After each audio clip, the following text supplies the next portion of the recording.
அந்த காரின் உரிமையாளர் வேறு யாரும் அல்ல, கொல்லப்பட்ட வெங்கடாச்சலத்தின் சொந்த அத்தை மகன் சேகர்.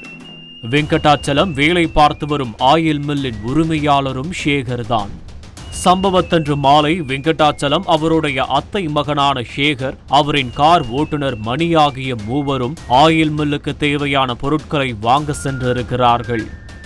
இந்த மூவரும் கூட்டணி ஒன்று சேரும் போதெல்லாம் மூக்குமுட்ட குடிப்பதை வழக்கமாக வைத்திருக்கிறார்கள். சம்பவத்தன்று ஆயில் மில்லுக்கு தேவையான பொருட்களை வாங்கி காரில் ஏற்றிக்கொண்டவர்கள் ஒலக்கடம் பகுதியில் இருக்கக்கூடிய மதுபான கடையில் மது அருந்து இருக்கிறார்கள். அது பற்றாக்குறைக்கு மேலும் தங்களுக்கு தேவையான மதுபானங்களை வாங்கிக் கொண்டு அடுத்த ஸ்பாட்டை தேடி இருக்கிறார்கள். அப்படி அவர்கள் மது குடிக்க தேர்ந்தெடுத்த இடம்தான் இந்த அந்தியூர் சாலை. ஆள் நடமாட்டம் இல்லாத அந்த சாலையில் மூவரும் அமர்ந்து மது அருந்து இருக்கிறார்கள். அமைதியான சூழலில் முதல் ரவுண்ட் உள்ளே போனதும் சேகருக்கும் வெங்கடாச்சலத்திற்கும் வாக்குவாதம் ஏற்பட்டிருக்கிறது. அந்த சண்டைக்கு காரணம் ஒரு கள்ள காதல். சேகருக்கு சொந்தமான ஆயில் மில்லில் திருமணமாகாத ஒரு இளம்பெண் வேலை பார்த்து வந்திருக்கிறார். ஆயில் மில்லுக்கு சொந்தக்காரர் என்ற உரிமையில் சேகரும், உடன் பணிபுரியும் பெண் என்கின்ற உரிமையில் வெங்கடாச்சலமும் அந்த பெண்ணுடன் தகாத உறவை சரிசமமாக வளர்த்து வந்திருக்கிறார்கள்.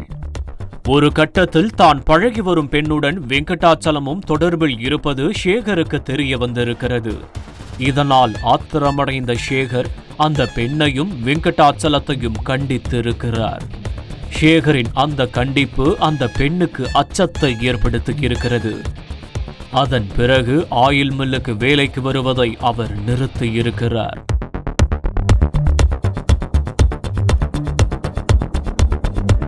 அந்தியூர் சாலையில் மது அருந்திக் கொண்டிருந்த சேகர், அந்த பெண் வேலையை விட்டு நின்றதற்கு காரணம் நீதான் என வெங்கடாச்சலத்திடம் வாக்குவாதத்தில் ஈடுபட்டிருக்கிறார்.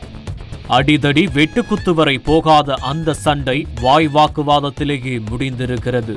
கைவசமிருந்த சரக்கும் தீர்ந்து போக மூவரும் அங்கிருந்து கிளம்ப திட்டமிட்டிருக்கிறார்கள். சேகரும் அவரது ஓட்டுநர் மணியும் காரில் ஏறிய பிறகும் நடந்த வாக்குவாதத்தை மனதில் வைத்துக்கொண்டு காரில் ஏறாமல் அடம்பிடித்திருக்கிறார் வெங்கடாச்சலம். எவ்வளவோ சமாதானம் சொல்லியும் ஏற்காத வெங்கடாச்சலம் அங்கிருந்து நடக்க ஆரம்பித்திருக்கிறார். இதனால் ஆத்திரமடைந்த சேகர், காரில் நீ ஏறியா இல்ல காரை உன் மேல ஏத்தட்டுமா என மிரட்டி இருக்கிறார். ஆனால் வெங்கடாச்சலம் எதையும் காதில் வாங்கிக் கொண்டதாக இல்லை. இதனால் சேகருக்கு ஆத்திரம் தலைக்கேறி இருக்கிறது.